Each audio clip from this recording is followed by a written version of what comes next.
Добрый день, уважаемые участники. Если вы нас слышите, поставите, пожалуйста, плюсики.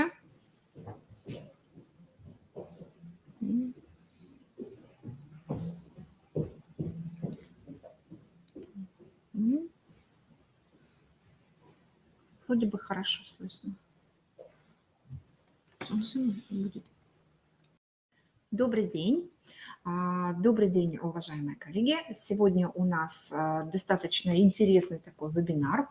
Адаптация учебных материалов для обучающихся детей с расстройством аутистического спектра и другими нарушениями развития. Сегодня данную тему достаточно сложно будет освещать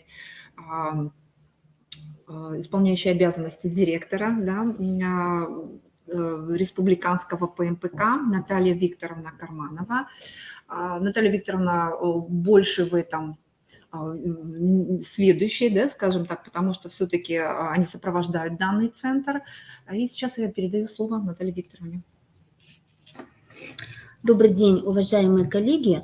Хотелось бы в начале выступления еще раз сказать, что в Республиканском центре психолого-педагогической, медицинской и социальной помощи работает, функционирует вот уже 3 года региональный ресурсный центр по организации комплексной помощи детям с расстройствами аутистического спектра. Мы также проводим консультирование и проводим сопровождение семей, которые воспитывают детей с данным нарушением. И сегодня в рамках своего выступления я хотела бы осветить 3 основных вопроса, которые касаются обучения детей с расстройствами аутистического спектра, именно в рамках начального общего образования. Первый вопрос – это трудности, которые возникают у обучающихся РАС при освоении адаптированной основной образовательной программы начального общего образования. Позвольте дальше вот это большое такое определение формулировать как адаптированная программа. Второй вопрос – это способы преодоления возникающих трудностей у детей. И третий вопрос – это непосредственно адаптация учебных материалов для обучающихся с расстройствами аутистического спектра. Все вы прекрасно знаете, что согласно приказу Министерства образования и науки России номер 1598 утверждены 4 варианта программ для детей с РАС. Это варианты 8.1, 8.2, 8.3 и 8.4. Данные программы рекомендуются заключением психолого-медико-педагогической комиссии после проведения комплексного обследования ребенка. Однако, обучаясь даже по адаптированной программе, обучающиеся с РАС в большинстве случаев испытывают трудности в освоении образовательной программы. Итак, какие же трудности возникают у детей в процессе обучения? Показателем освоения адаптированной программы является достижение ребенком планируемых результатов. Это результаты личностные, метапредметные и предметные. Трудности достижения планируемых результатов условно делятся на неспецифические и специфические. Неспецифические трудности не связаны непосредственно с аутизмом и могут возникать у детей с самыми различными нарушениями развития. К ним относятся: первое – это трудности овладения навыками чтения, письма, счета, так называемые предметные области, трудности, обусловленные недостаточной мотивацией к учебной деятельности, личностные результаты. Также трудности планирования, регуляции и контроля собственной деятельности, трудности поиска информации, понимания и принятия учебной задачи и недостаточная сформированность мыслительных операций. Это так называемые метапредметные результаты. Специфические трудности напрямую связаны с особенностями детей с аутизмом. Но так же, как и неспецифические, они усложняют достижение результатов освоения адаптированной программы. Итак, личностные результаты. Трудности достижения личностных результатов связаны с недостаточной сформированностью жизненных компетенций, включая сложности освоения функциональных навыков, необходимых для повседневной жизни, а также с неспособностью применить усвоенные на уроках знания и умения в условиях повседневной жизни. То есть дети с аутизмом, не испытывающие особые проблемы в освоении образовательной программы по предметным областям, могут столкнуться со стойкими затруднениями в освоении навыков, необходимых для решения самых повседневных задач и ситуаций. Например, ребенок хорошо владеет знаниями о явлениях природы, но ребенок с аутизмом при этом не может, ориентируясь на погодные условия, выбрать себе необходимую одежду, которая подходит именно для тех или иных погодных условий. Или ученик может бегло читать, но не пользуется этим навыком на улице, в магазине, вообще в самой обыденной ситуации. Или ребенок хорошо умеет считать, хорошо владеет вычислительными навыками, но при этом он не может пользоваться, допустим, при покупке в магазине элементарной деньгами. Вот это самые такие простые, наверное, ситуации, с которыми может сталкиваться ребенок и испытывать трудности. Метапредметные результаты. Наиболее труднодостигаемые из них являются коммуникативные универсальные учебные действия. Что характерно для детей с аутизмом. Это такие, как слушание собеседника, инициирование или поддержание диалога, выражение собственного мнения или аргументация собственной точки зрения, умение давать оценку событиям, умение договариваться о распределении функций и ролей в совместной деятельности, в совместной игре. Для обучающихся СРАС труднодостижимыми являются многие регулятивные и познавательные учебные действия. Например, такое действие, как умение поднимать руку на уроке. У учеников СРАС возникают сложности. Учитель задает вопрос, фронтальный вопрос для всего класса. И даже если ребенок с аутизмом знает ответ на вопрос, он может руку не поднять, так как он не понимает, что этот вопрос обращен именно к нему тоже. Не только ко всему классу, но и к нему непосредственно. Помимо описанных выше, к труднодостижимым результатам универсальных учебных действий, таких как регулятивных, можно отнести умение работать с учебными принадлежностями, такими как учебник. Трудно ребенку, допустим, найти нужную страницу в учебнике или ориентироваться с закладкой, которая в учебнике находится. Умение ориентироваться в пространстве школы, то есть найти свой класс, найти свой кабинет, куда ему нужно прийти. Умение организовывать свое свободное время на перемене. Также трудно дается умение адекватно воспринимать оценку учителя или своих сверстников, одноклассников. И также умение адекватно реагировать на проигрыш, допустим, во время игры.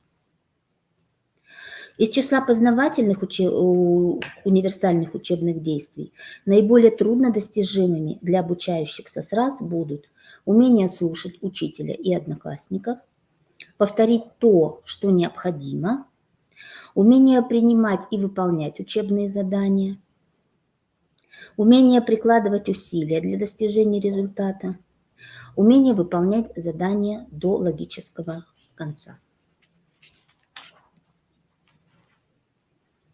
Какие же трудности существуют при предметных результатах у обучающихся СРАС?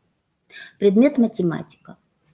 В рамках усвоения тем по предмету математика наиболее труднодостижимыми результатами являются решение и составление задач. Это наиболее сложно для детей с такими нарушениями. Особенно сложно ученикам СРАС освоить решение задач с денежными единицами, мерами длины, мерами времени, объема и веса, так как все эти понятия – это понятия абстрактные. В первом классе могут возникнуть сложности с решением простых задач в одно действие на сложение и вычитание.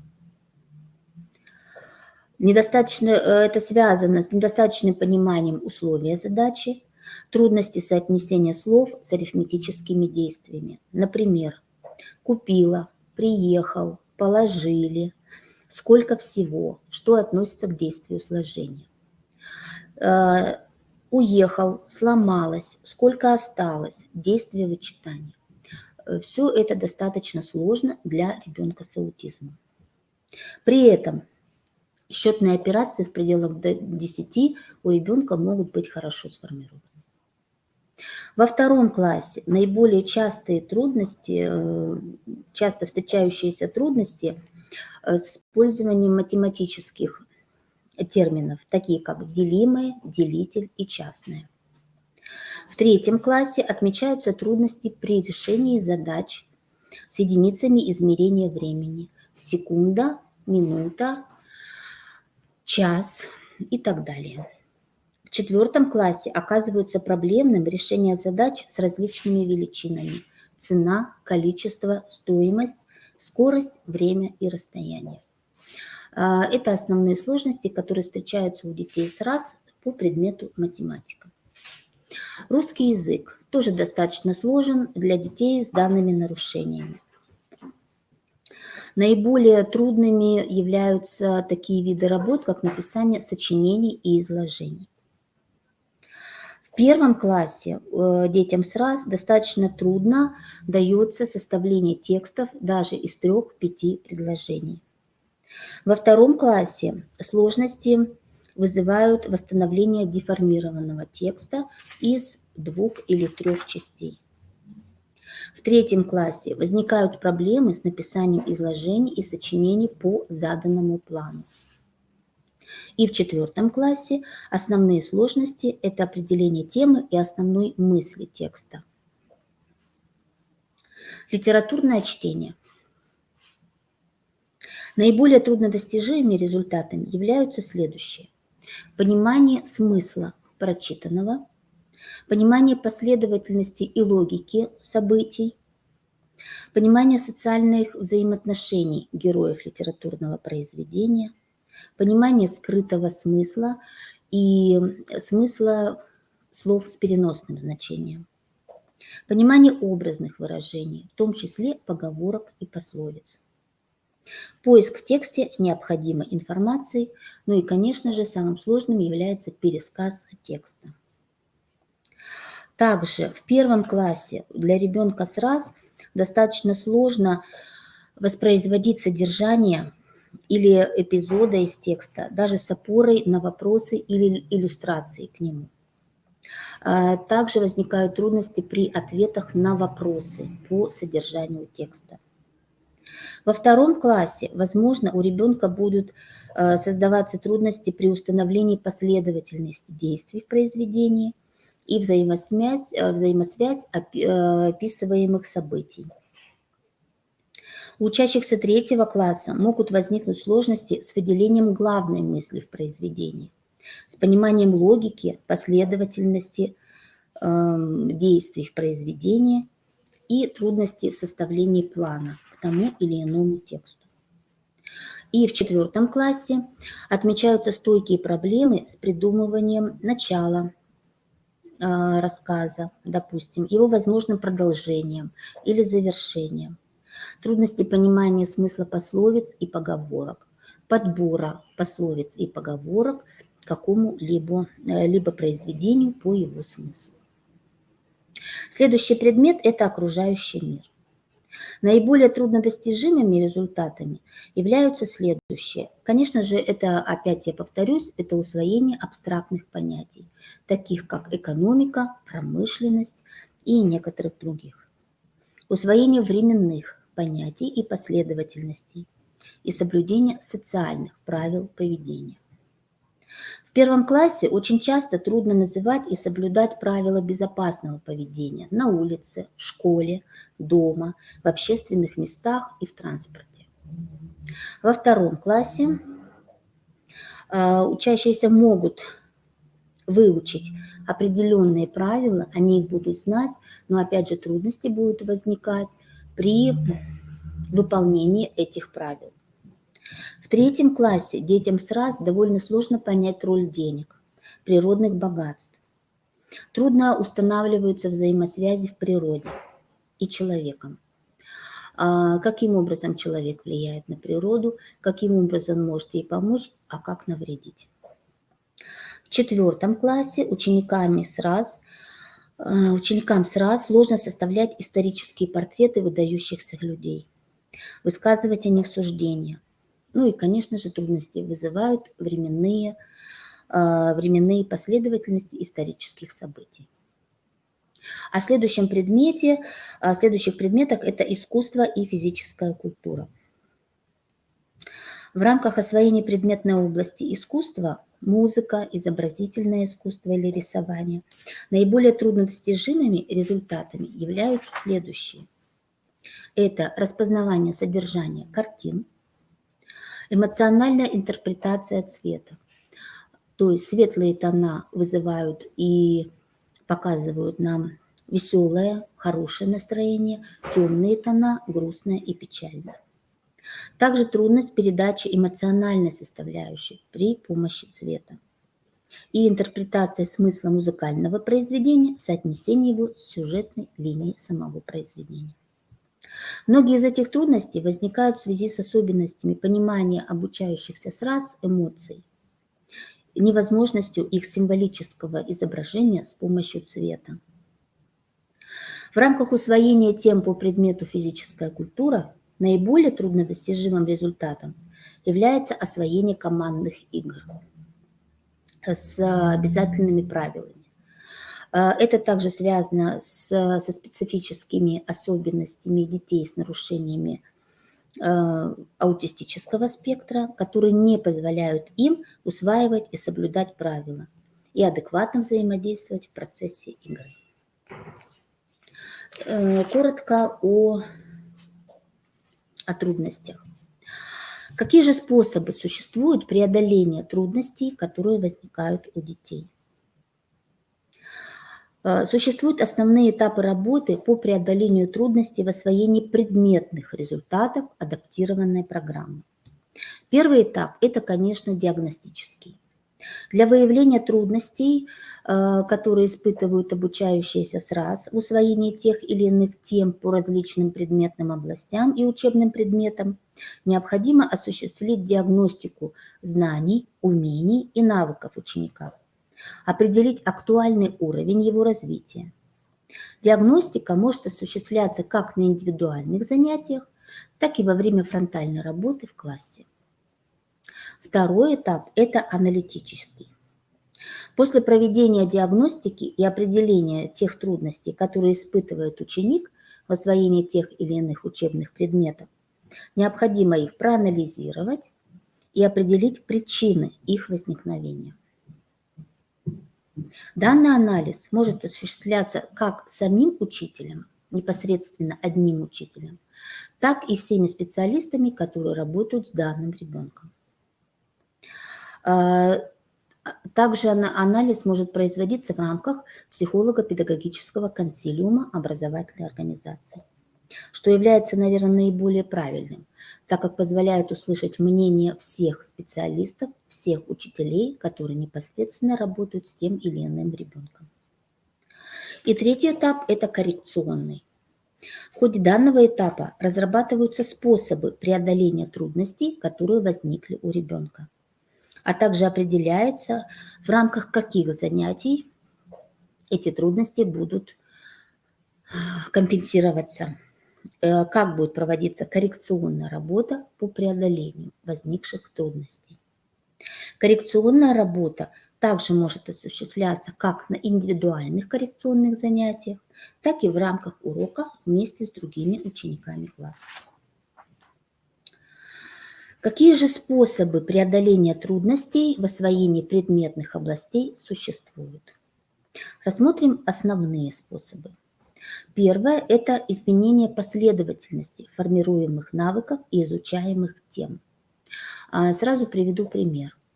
Например, на уроке чтения дети сначала учатся сливать буквы в слова, буквы в слоги, слоги в слова, слова в предложения.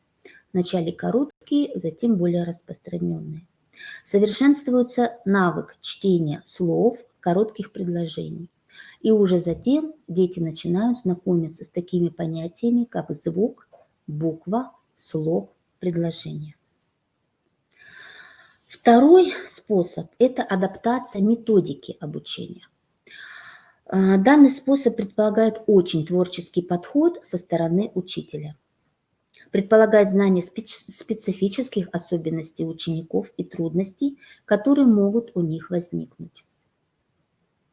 Существует ряд методик, которые используются при обучении детей с аутизмом и отличаются от традиционных. Несколько примеров.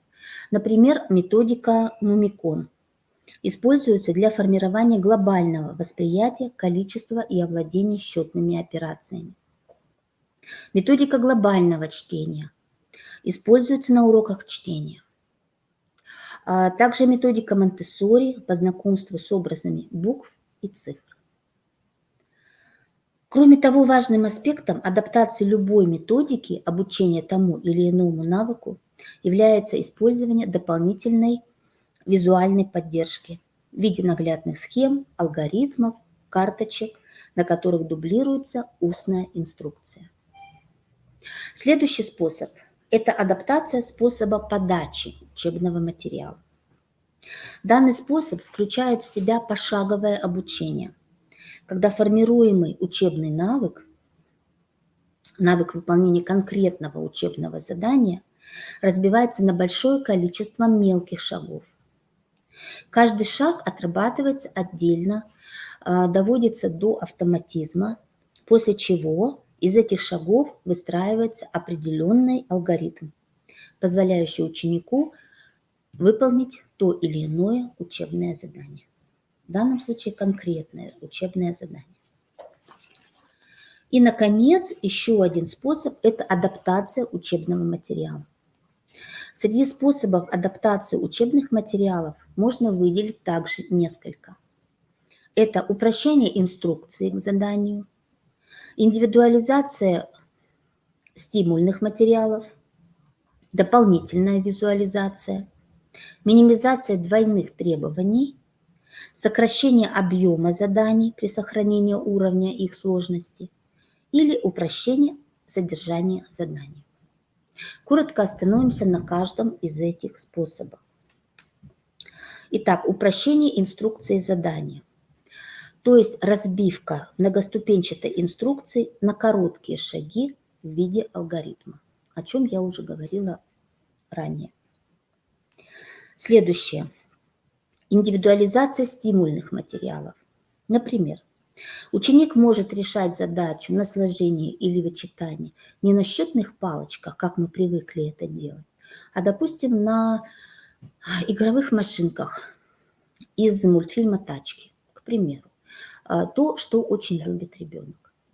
То есть мы прекрасно знаем, что у каждого ребенка с аутизмом есть свои особенности, есть свои приоритеты, и их мы можем использовать при выполнении и при обучении. Третье – это дополнительная визуализация. Этот прием позволяет лучше понять содержание задания. Допустим, при знакомстве с мягкими и твердыми звуками учитель может использовать и представить эти звуки или в виде твердого камешка, или в виде мягкой подушечки. Следующий способ – это минимизация двойных требований. Очень часто в процессе обучения к детям часто предъявляются задания, содержащие в себе двойные требования. Допустим, решить задачу и записать ее в тетрадь. Списать текст и выделить в нем орфограммы. При обучении детей с РАС мы должны избегать двойных требований. Это очень сложная задача для детей с аутизмом. В подобных случаях важно сконцентрироваться на одной какой-то первостепенной задаче и исключить требования дополнительные. Например, вместо задания списать текст и выделить в нем орфограммы, ребенку можно выдать карточку или вклеить ее в тетрадь с готовым текстом, куда только нужно вписать пропущенные орфограммы. Следующее – это сокращение объема задания при сохранении уровня его сложности. Дети с раз не успевают выполнять задания наравне с другими учениками в классе. Это в рамках инклюзивного образования ситуация. Поэтому им можно предложить меньшее количество заданий. При этом уровень сложности данного задания меняться не должен. И последнее – это упрощение содержания задания. Например, ученик с аутизмом может вместо примеров на умножение или деление многозначных чисел решить пример с такими же числами, но на сложение и вычитание, так как этот навык у него уже достаточно хорошо отработан. Таким образом, варианты адаптации могут быть совершенно разными и касаться разных аспектов: инструкции к заданию, объема задания, содержания задания и уровня его сложности. Для ребенка с раз и с задержкой психического развития задание может быть таким же, как и у всех остальных учеников, но меньшим по объему и упрощенным наглядной инструкцией. Для ребенка с раз и интеллектуальными нарушениями упрощается содержание задания. Следует отметить, что степень адаптации учебного материала зависит от уровня развития ребенка, его индивидуальных особенностей и возможностей. Выделяется несколько ключевых принципов использования адаптированных учебных заданий. Адаптация заданий. Первый принцип, что адаптация заданий применяется только по мере необходимости. В зависимости от особенностей обучающегося, адаптация может быть как минимальной, так и значительной. Таким образом, мы разбиваем ее на несколько уровней. Первый уровень – это минимальная адаптация. Последующие уровни, второй и третий, адаптация может быть достаточно значительной. Степень адаптации заданий должны постепенно ослабляться. Это второй принцип, который необходимо использовать учителю. Третий. Адаптация задания распространяется преимущественно на уровень сложности заданий или на их объем. И последний. Так, это все, простите. Да, три основных принципа, которые должен учитель использовать.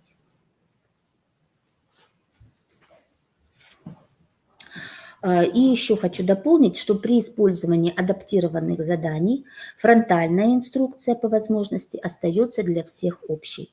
Например, спешите, прочитайте, решите пример. Таким образом, мы учим ребенка ориентироваться на учителя. То есть задание для конкретного ученика не должно сильно отличаться для общего задания для всего класса.